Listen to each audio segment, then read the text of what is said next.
Hello. Welcome to coding अध्यापक। और आज हम देखेंगे, खुद का कोड बनाएंगे आज हम। तो हम डेटिंग ऐप बना रहे थे।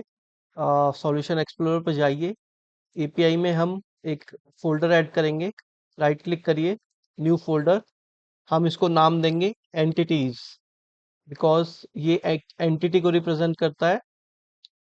हम जनरली हम मॉडल्स यूज करते हैं, लेकिन क्योंकि हम इसको बाद में एंटिटी फ्रेमवर्क से रिलेट करेंगे, इसलिए हम इसको एंटिटीज नाम दे रहे हैं।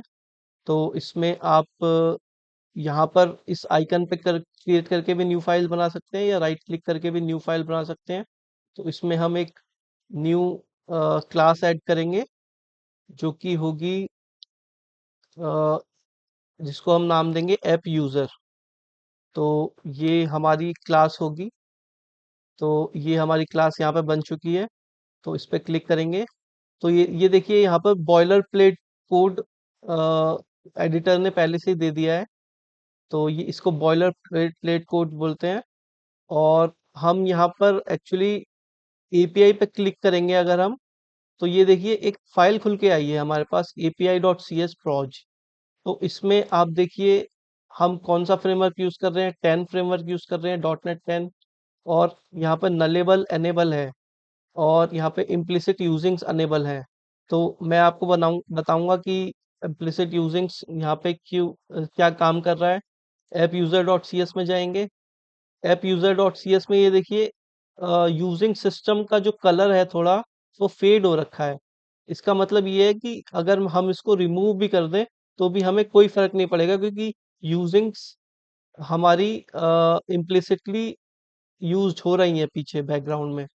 तो यूजिंग स्टेटमेंट बताता है कि कौन सा हमने नेम स्पेस ले रखा है। जैसे सिस्टम नेम स्पेस यहाँ पे लिया हुआ था, तो सिस्टम नेम स्पेस के अंदर हमारी क्लासेस होती हैं, कंसोल क्लासेस होती हैं basically. Console dot right line, console dot read line, उससे यूज करते हैं।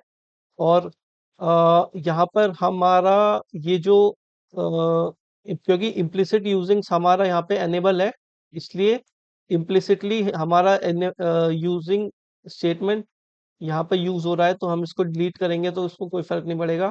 और यहाँ पर देखिए name space API dot entities है। नेम स्पेस का मतलब क्या होता है कि अगर हम कोई दूसरी क्लास सेम नेम से बना लें और उसका नेम स्पेस अलग दे दें, तो कॉन्फ्लिक्ट नहीं होगा। तो नेम स्पेस लॉजिकली एक अलग करने के लिए यूज होता है। और अब हम देखेंगे कि आगे हम क्या करेंगे। तो हमने ये क्लास हमने बना ली है। और हाँ, ये जो हमने क्लास बनाई है, ये एंटिटी फ्रेमवर्क हमारा डेटाबेस से कनेक्ट होगा। तो एंटिटी फ्रेमवर्क में जब डेटाबेस से कनेक्ट होगा, जो डेटाबेस जो बनेगा, उसमें जो टेबल बनेगा वो ऐप यूजर होगा। ऐप यूजर टेबल को रिप्रेजेंट करेगा, और इसके अंदर जो प्रॉपर्टीज हम अब बनाने वाले हैं वो कॉलम को रिप्रेजेंट करेंगी। तो हमने API C S proj file भी देख ली है। हमने यूजिंग सिस्टम को रिमूव कर दिया है क्योंकि इम्प्लिसिट यूजिंग्स एनेबल्ड है। अब देखिए नेम स्पेस का मैंने बता चुका हूँ कि सेम नेम क्लास किसी और डिफरेंट नेम स्पेस में बनाएंगे तो कॉन्फ्लिक्ट नहीं होगा। अब हम प्रॉपर्टीज ऐड करेंगे इस क्लास में। तो प्रॉपर्टीज ऐड करने के लिए सी शार्प हमें एक कोड स्निपेट पहले से ही देता है। मैं यहाँ पे टाइप करूंगा prop टैब दबाऊंगा, तो यहाँ देखिए एक प्रॉपर्टी अपने आप बन के आ गई है। तो हम यहाँ पे इंट डेटा टाइप की जगह स्ट्रिंग डेटा टाइप यूज करेंगे आईडी के लिए। और यहाँ पे मैं माई प्रॉपर्टी की जगह इसको आईडी से रिप्लेस करूंगा। और ये गेट सेट, अब ये देखिए ये जो प्रॉपर्टी है, ये ऑटो इम्प्लीमेंटेड प्रॉपर्टी बोलते हैं इसको, क्योंकि इसमें जो गेट है और सेट है वो ऑटो इम्प्लीमेंटेड है। तो इसको हम इक्वल करेंगे GUID डॉट न्यू GUID। और इसमें हम यहाँ पर पैरेंथेसिस लगाएंगे, और उसके बाद इसको टू स्ट्रिंग कर देंगे, क्योंकि ये एक इंटीजर है। तो ये जो हमारा है, ये क्या करेगा कोड, हमारा एक एक नया रैंडम यूनिक आईडी जनरेट करेगा इंटीजर में।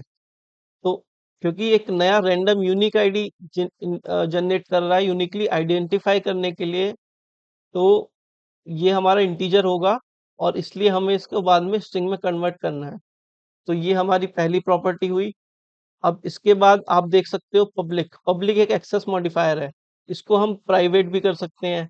प्राइवेट मतलब वो सिर्फ इस क्लास के अंदर यूज हो सकता है। और पब्लिक मतलब वो किसी भी क्लास में यूज हो सकता है। और प्रोटेक्टेड मतलब वो इस क्लास के अंदर और इस क्लास को जो इनहेरिट करनी होंगी क्लासेस उसके अंदर यूज हो सकता है आईडी। तो हम इसको अभी पब्लिक ही रखेंगे। और हम अब एक दूसरी प्रॉपर्टी बनाने जा रहे हैं, पब्लिक। हम अपना प्रॉप कोड स्निपेट यूज करेंगे, अगर दे रखा है तो उसको यूज करने में आसानी है। तो प्रॉप स्ट्रिंग डिस्प्ले नेम। तो ये हमारी दूसरी ऑटो इम्प्लीमेंटेड प्रॉपर्टी होगी।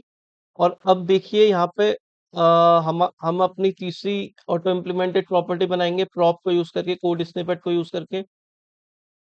Public string email. तो ये हमारी थर्ड प्रॉपर्टी होगी।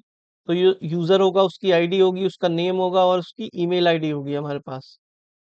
तो हम इसमें अगर चाहें तो हम इसको यहाँ पे एक और कीवर्ड एंटर कर सकते हैं इन दोनों में, जो कि हमें बताएगा कि ऐप यूजर क्लास के जो ऑब्जेक्ट होगा वो बिना डिस्प्ले नेम और ईमेल, ये दोनों होने ही चाहिए, इसके बिना हमारा ऐप यूजर का ऑब्जेक्ट क्रिएट नहीं होगा।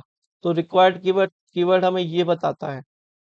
और इसके बाद हम देखेंगे कि ये हमारा अभी प्रॉपर्टीज बन गई हैं, क्लास हमारी क्रिएट हो गई है, ये हमने खुद का कोड लिखा है। अब अगली वीडियो में हम देखेंगे कि एंटिटी फ्रेमवर्क कोर को हम कैसे यूज कर सकते हैं, जो कि एक ऑब्जेक्ट रिलेशनल मैपर है। तो अगली क्लास में हम वो देखेंगे। Thank you.